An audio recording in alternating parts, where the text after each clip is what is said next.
একজন শিক্ষক হিসাবে যে তোমরা অন্তত ভালোভাবে লেখাপড়াভাবে মানুষের মানুষ যাতে আমরা ভবিষ্যতে গর্ব করে বলতে পারি অমুক আমাদের খাতা ছিল অমুক আমাদের খাতা ছিল, যাতে করে আমাদের মনটা গর্বিত হবে এবং তোমাদের মধ্যে এই দেশের এবং ভবিষ্যৎ যদি তোমরা নিজেকে সুযোগ্য এবং সুন্দর করতে পারো তাহলে আমাদের তোমরা পরিচিতভাবে সফল পাবে। ধন্যবাদ। এখানে আলোচনা শেষ করছি। আসসালামু আলাইকুম ওয়া রাহমাতুল্লাহি। তোমাদের প্রশ্ন দেখে যারা এই ক্লাস তাদেরকে এক পাশে নিব না, আর যারা তারপরে এজন্য যারা সবাইকে দাঁড়িয়ে যারা এই ক্লাস করবো তাদেরকে এই কথা বলতে, যারা এই ক্লাস তাদেরকে জানাচ্ছি এবং বাদ বাকি সবগুলোকে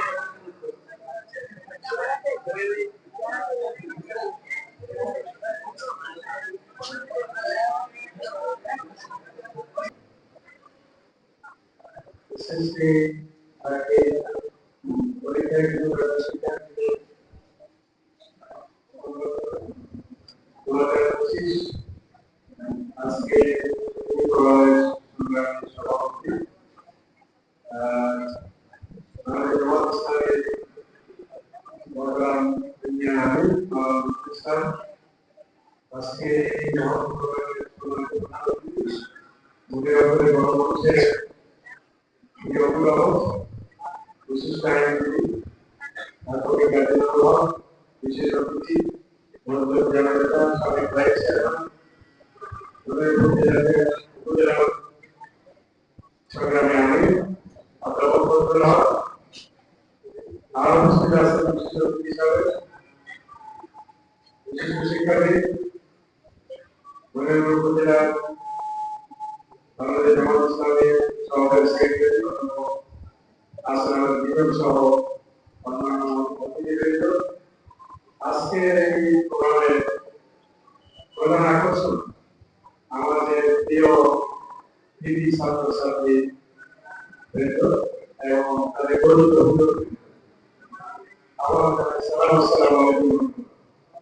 আমরা জীবনের একটি পর্যায়ে এই প্রাথমিক পরীক্ষায় প্রাথমিক এসএসসি সমমানে এই পর্যায়ে যারা বিভিন্ন সাক্ষ্য লিখেছে তাদের জন্য আমাদের এই ছোট্ট আয়োজন। এই জীবনের প্রথম প্রাথমিক পরীক্ষায় তোমরা যে কৃতিত্ব দেখিয়েছো, সফলতা দেখিয়েছো, জীবনের পরবর্তী প্রতিটা পর্যায়ে এটি সর্বোচ্চ মনে রাখার একটি স্মারক। এটি স্মরণ করবার জন্য আমরা ছোট্ট একটা মাত্র আমরা চেষ্টা করেছি যে তোমাদের জীবনের পরবর্তী জীবনে এরপরে তোমরা ইন্টারমিডিয়েটে যাবে, তারপর এরপরে দেশ এবং দেশের বাইরে আন্তর্জাতিক বিশ্বস্তরের বিশ্ববিদ্যালয় যে আছে সেই সর্বোচ্চ বিদ্যাপীঠে তোমরা ভর্তি হয়ে তোমরা তোমাদের যোগ্যতার সাক্ষ্য রাখবে এই প্রত্যাশা করবে। একদিকে তোমাদের অভিভাবক তাদের যে আকার সম প্রত্যাশা, তাদের যে স্বপ্ন, সেই স্বপ্ন তোমরা বাস্তবায়ন করবে। সাথে সাথে পরিবার, সমাজ, এই গান্ধীর যে প্রত্যাশা, সেই প্রত্যাশা করে তারা করবে।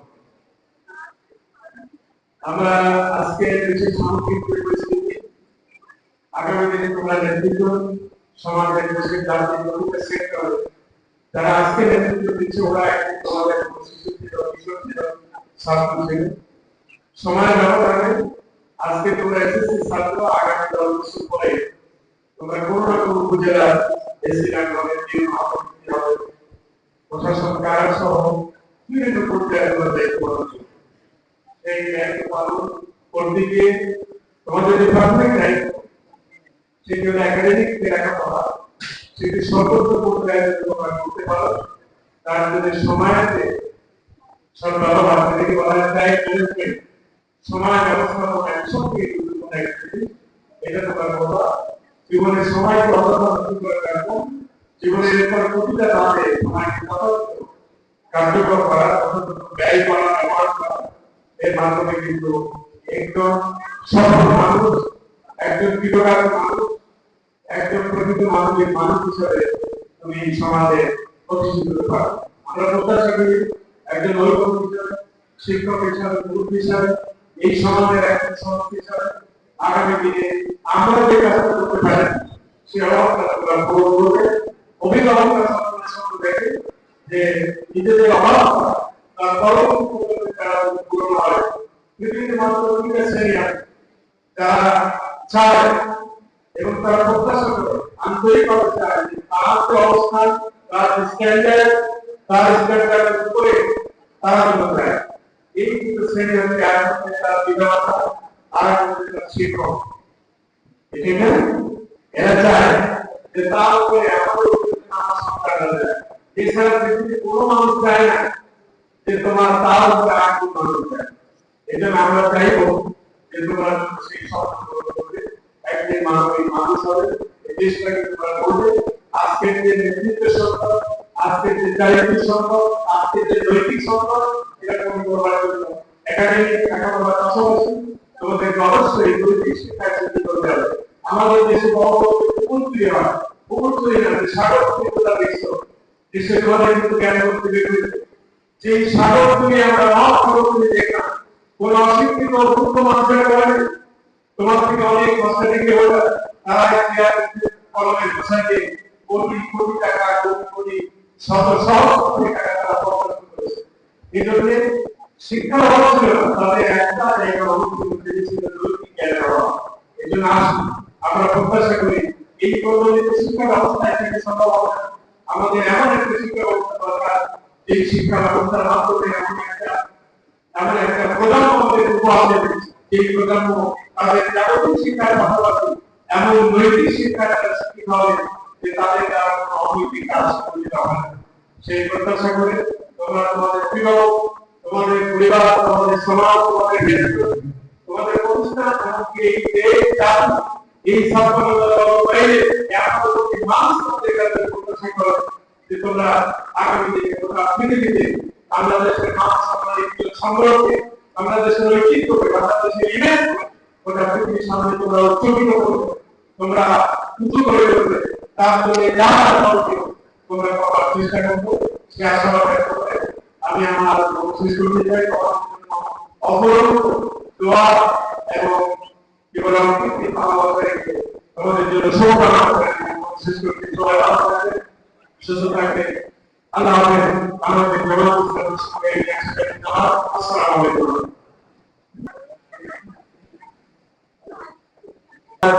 আপনাদের কথা শুনলাম, আমরা কাছে যাবে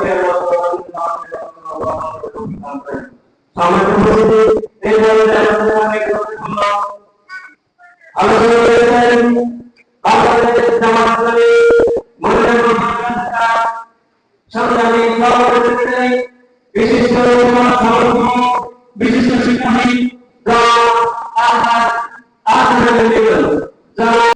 بسم الله الرحمن الرحيم الحمد لله رب العالمين وعلى آله وأصحابه أجمعين بسم الله الرحمن الرحيم اقرأ باسم ربك الذي خلق বাংলাদেশ জামায়াত ইসলামী 10 নম্বর মুসলিম নগর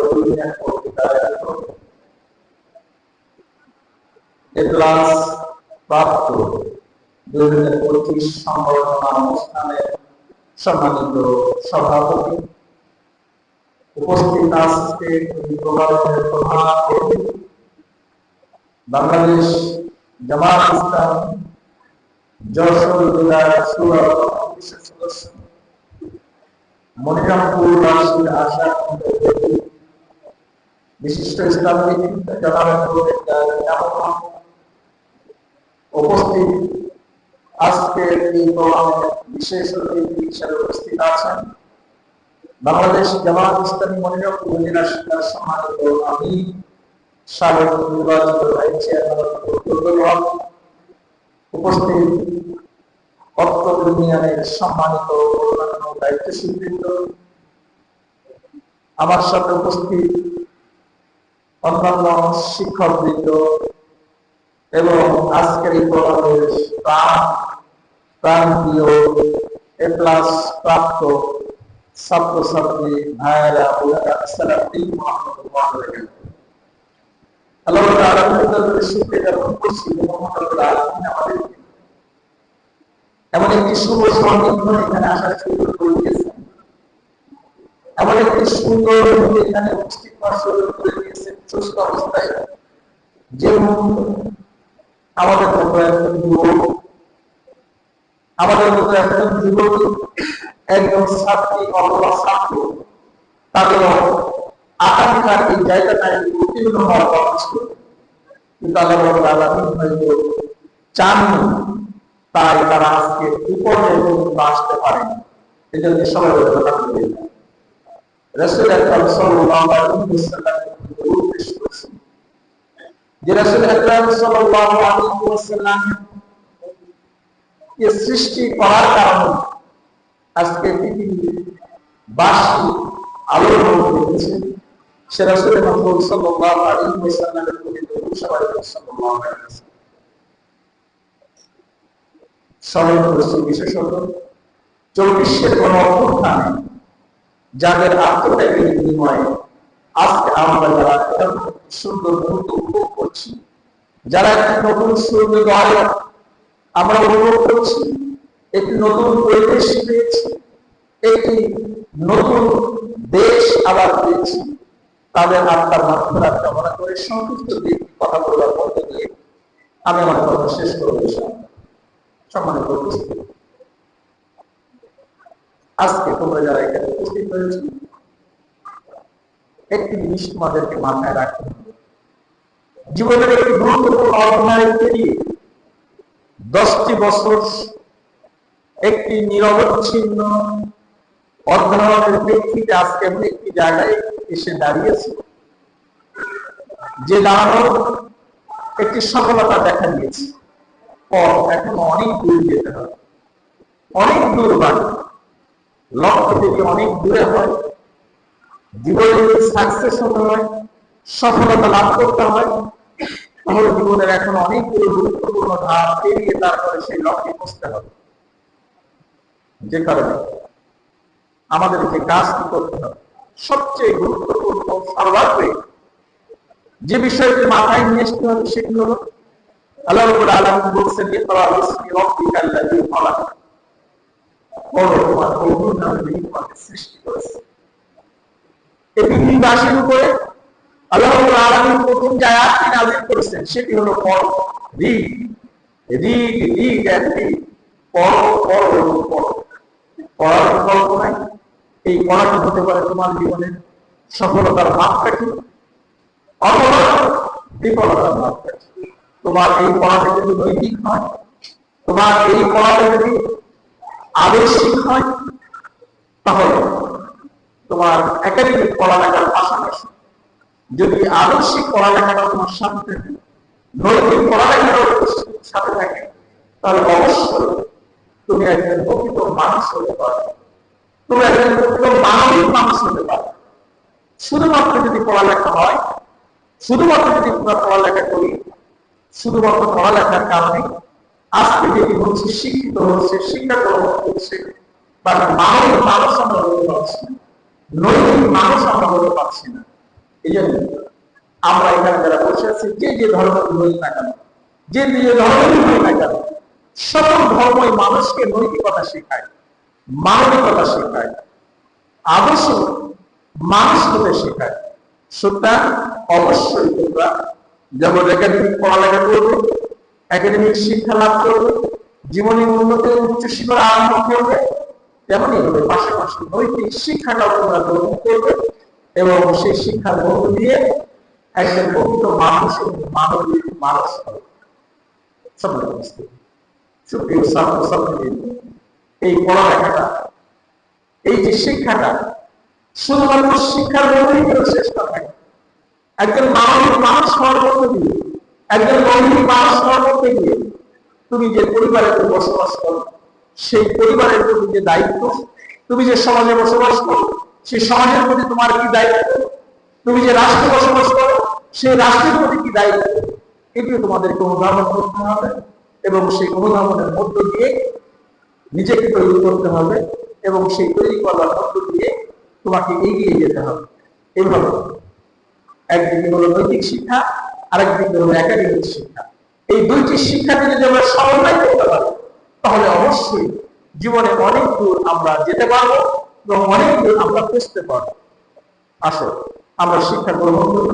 আল্লাহ রাব্বুল আলামিন যে কথাগুলি বলেছে, আল্লাহ রাব্বুল আলামিন আমাদেরকে যে শিক্ষা দিয়েছে সেই শিক্ষাকে আমাদের জীবনে ধারণ করি, ধারণ পরিবর্তন দিয়ে ব্যক্তি জীবনে, পারিবারিক জীবনে, সমাজ জীবনে, রাষ্ট্রীয় জীবনে এবং জীবনের প্রত্যেকটি ক্ষেত্রে আমরা যথাযথ অবদান রাখতে পারি, ভূমিকা রাখতে পারি। আল্লাহ রাব্বুল আলামিন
আসসালামু আলাইকুম ওয়া রাহমাতুল্লাহ। কেমন আছো মামুনিরা, বাবাজিরা, কেমন আছো তোমরা সবাই? আলহামদুলিল্লাহ। আজকে বাংলাদেশ জামাত ইসলামী 10 নম্বর মসজিদ নগর ইউনিয়ন শাখা কর্তৃক আয়োজিত কৃতি শিক্ষার্থীদের, ছাত্রছাত্রীদের এই সম্বর্ধনা অনুষ্ঠান, প্রেস প্রদান অনুষ্ঠানের সম্মানিত সভাপতি, অন্যতম বিশেষ অতিথি, বিশ্ব শিক্ষাবিদ, জামাত ইসলামী বাংলাদেশ মনিরামপুর জেলা শাখার সংগ্রামী আমির অধ্যাপক ফজলুল হক ভাই, আরো উপস্থিত রয়েছেন মদনপুর ডিগ্রি কলেজের সহকারী প্রভাষক অধ্যাপক আহসান আবেদ লিটন, আরো উপস্থিত রয়েছেন এই মনিরামপুরের কৃতি সন্তান, এই ইউনিয়নের আগামী দিনের কান্ডারি অধ্যাপক মাওলানা সেলিম জাহাঙ্গীর, অন্যান্য অতিথিবৃন্দ, প্রিয় সোনামণি বাবাজিরা, মায়েরা, অভিভাবকবৃন্দ, মূল্যবান কথা ইতিমধ্যে 3-4 জনের কথাটা আমি শুনেছি, সবই বলা হয়ে গেছে। আমি আজকে এই একেবারে সংক্ষেপে তোমাদের নিয়ে দুটো কথা বলতে চাই। তোমরা ভালো রেজাল্ট করেছ, তোমাদের সম্বর্ধনা দিচ্ছে, ক্রেডিট দিচ্ছে। আমরা যখন লেখাপড়া করেছি সে আজ থেকে কত বছর আগে, 50-55 বছর আগে পাস করেছি এরামসি, তখন তো আমাদেরকে এখানে সম্বর্ধনা দেয়, মানে এরাম যে উৎসাহ দেওয়ার মতো, এরাম কোনো অনুপ্রেরণা দেওয়ার মতো সুযোগ কিন্তু আমরা পাইনি, তোমরা পেয়েছি। এটা তোমার এটা পদ্ধতি। যেসব কথা বলে ফেলেছি সবাই ওইদিকে না যে আমি তোমাদের কাছে একেবারে ছোট্ট ছোট্ট করে একটা কথা বলতে চাই। তুমি তোমার সফলতার যে সিঁড়ি অতিবাহিত হয়ে তুমি স্বর্ণোজ্জ্বল একটা জীবন গঠন করবে, তার প্রথম সিঁড়ি উঠতেই নামছে এসএসসি বা দাখিল পাসের মাধ্যমে। এই দ্বিতীয় সিঁড়িটা যদি আরো সফলতার সঙ্গে পাস না করতে পারো, তাহলে তুমি সফলতার চূড়ান্ত যে মঞ্জিল সেই পর্যন্ত যেতে পারবে না। অতএব তুমি ডাক্তার হতে চাও, ইঞ্জিনিয়ার হতে চাও, ডিসি হতে চাও, এসপি হতে চাও, দেশ বরেণ্য শিক্ষাবিদ হতে চাও, যাই হতে চাও না কেন, তোমার ডিজাইন এখনই তৈরি করে নিতে হবে। মনস্বী যেটা বলে, তোমার স্বপ্ন এখনই তোমাকে দেখতে হবে যে আমি কি হতে চাই। তার মানে এটা উদ্দেশ্যহীন ভাবে তোমার লেখাপড়াটা চলে না, যে আমার তুমি এখনই সিদ্ধান্ত নিবা আমি ডাক্তার হতে চাই, তাহলে আমাকে এই সাবজেক্টে ভালো করতে হবে, ইংরেজিতে ভালো করতে হবে। আপনি যাই হতে চান না কেন, ইংরেজিতে ভালো করতে হবে সবাইকে। তুমি মাদ্রাসায় পড়ো, তুমি আরবি বলতে পারো না, তুমি ব্যর্থ হয়ে গেলে। তুমি মাদ্রাসায় পড়ো, তোমাকে আরবিতে কথা বলা শিখতে হবে, ইংরেজিতে কথা বলা শিখতে হবে, খুশি হয়ে যাবা।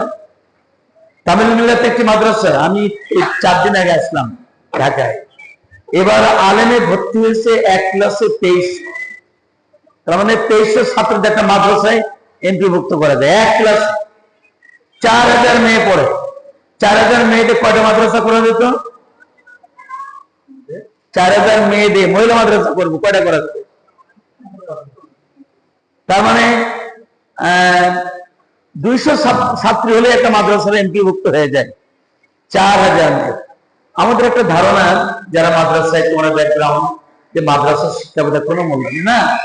আজকে মাদ্রাসার শিক্ষিত ছাত্র ছাত্রী শিক্ষক হলে তার যে বেতন, কলেজেও কিন্তু একই বেতন। কালকে এক কলেজে, এই যে মাদ্রাসায় গেলাম, 2টা মেয়ে 2টা ছেলে এনটিআরসির মাধ্যমে চাকরি নিয়েছে। তার মধ্যে একটি মেয়ের নাম ইয়াসমিন খাতুন, আর একটা প্রীতিলতা বিশ্বাস, 2জনই মেধাবী। তারা কিন্তু তাদের যোগ্যতার ভিত্তিতে এনটিআরসির মাধ্যমে নিবন্ধন পরীক্ষা উত্তীর্ণ হয়ে তারা চাকরি পেয়েছে, কোনো ঘুষ লাগে না। তার মানে মেধার যে এখনো দাম আছে সেটার প্রমাণ আমরা এই সমাজে দেখতেছি। এই জন্য তুমি যা পড়বা, তুমি যেটা পড়বা সেটা ভালোভাবে পড়বা। দেখো, আমাদের ছোটবেলায় খারাপ হওয়ার দরজা কিন্তু বন্ধ ছিল, মানে ইচ্ছা করলেই কিন্তু খারাপ কাজ করা যেত না, কিন্তু খারাপ কাজ করার পরিবেশ ছিল না, বরং ভালো পরিবেশ ছিল। আজকে তোমরা আগুনের ভিতরে বসবাস করতেছো। আজকে ভালো হওয়ার দরজা বন্ধ, খারাপ হওয়ার দরজা খোলা ছিল না। It is your close near to your hand, তোমাদের এখন হাতের মধ্যে। এমন কি করবা? আর সব থেকে খারাপ হওয়ার প্রথম মাধ্যম বলো, যে দেখি কে বলতে পারবা? বলো, তোমরা কেউ বলো। কি আমি শুনতে পাইনি? কেউ বলেছে নাকি? Mobile, this device, mobile. We should use this mobile only for your necessities, to contact your parents, sisters, brothers and people, not to contact your friends of opposite sex. তোমার বন্ধু আছে, তুমি মেয়ে, তুমি মাদ্রাসা পড়ো, স্কুলে পড়ো, তোমার একটা পুরুষ বন্ধু আছে, ভালো ছাত্র, তার সঙ্গে কন্ট্যাক্ট স্কুলে গিয়ে করবা, not this with this mobile. এটা করবা না। You use this mobile for your own necessities, but you are not to be used by this mobile. মন থাকবে এই কথা কি বলেছি? এটা তুমি ব্যবহার করো তোমার প্রয়োজনে, কিন্তু মোবাইল যেন তোমার ব্যবহার। মোবাইল তোমাদেরকে কিভাবে ব্যবহার করে কি এটাকে ব্যাখ্যাতে বলা লাগবে?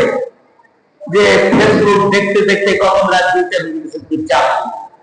তার মানে তুমি কি মোবাইল ব্যবহার করেছো, না মোবাইল তোমাকে ব্যবহার করেছো?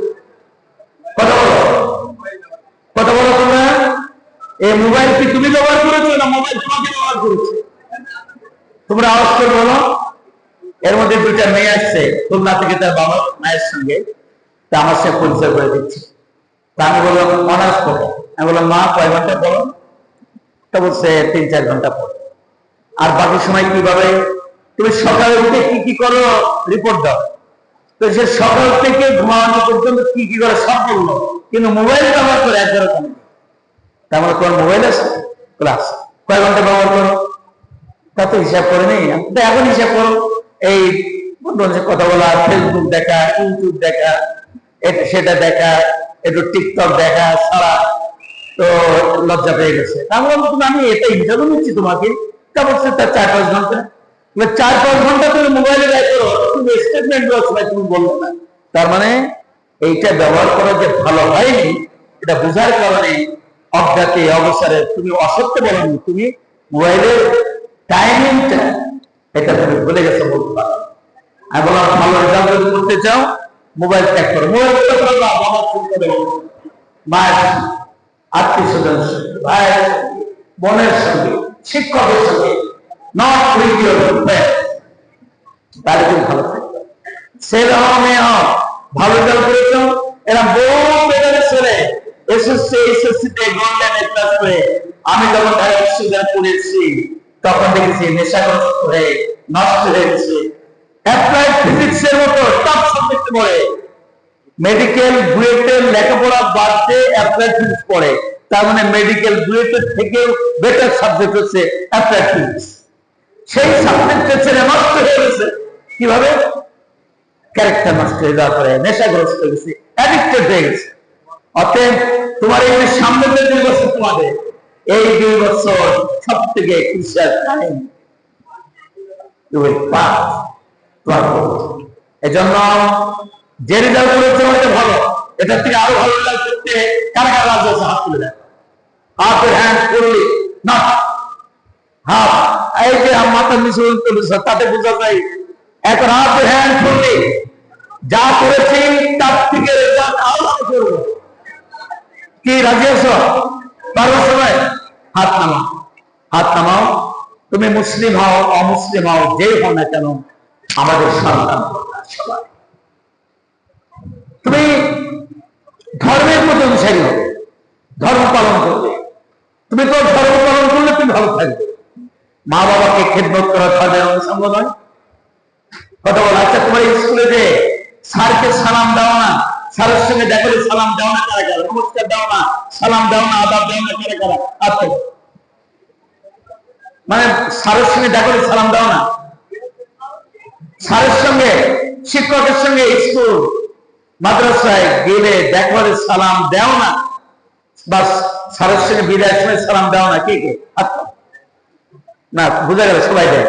আচ্ছা, বাড়ির থেকে বেরোবার সময় বাবাকে সালাম দিয়ে বের হও, নমস্কার দিয়ে বের হও, কারা কারা দেয়?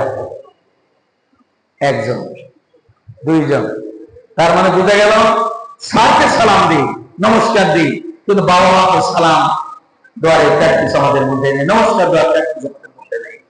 বাবা মা, শিক্ষকের গুরুত্ব তো অবশ্যই, second mother, second father, second parents, আমাদের আওয়াজ ঠিক আছে, কিন্তু বাবা মা ইসলামী আইডিওলজি বলে তোমার জান্নাত, না তোমার বাপ্পাই তোমার নরক, তোমার বাপ্পাই তোমার জাহান্নাম, তোমার বাপ্পাই তোমার জান্নাত।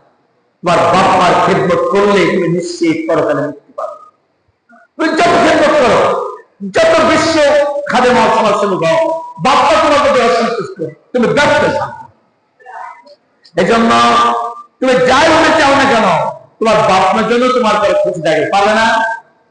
আজকে বাসায় ফিরে তুমি মুসলিম ছেলে মেয়ে বাবা মাকে সালাম দেওয়া খুঁজে, তুমি হিন্দু ছেলে মেয়ে তুমি তোমার বাবা মাকে যে আজকে নমস্কার বা আদাব যেটা বলো, আজকেই বলো না কে কে হাত তুলে দেখাও। এই প্র্যাকটিসটা আজকে করবো, আজকেই করবো বাড়িতে যে, এবং জিজ্ঞেস করে দেবো মা কিরে খোকন, তুই তো কোনোদিন এরকম বাড়িতে নমস্কার দিতে আসবে দিচ্ছিস, শিখাই দিচ্ছে চাকরি, মনে থাকবে? আচ্ছা, এগুলো লাইভ প্রোগ্রাম বন্ধ করো, এই যে সমস্ত ভিডিও বন্ধ করো। আমি আর 2 মিনিট আমার কথা শেষ করবো, এখন তো ব্যক্তিগত কথা বলবো, বন্ধ করো। এটা তোমাদের জন্য, এটা সারা দেশ এখন এইটা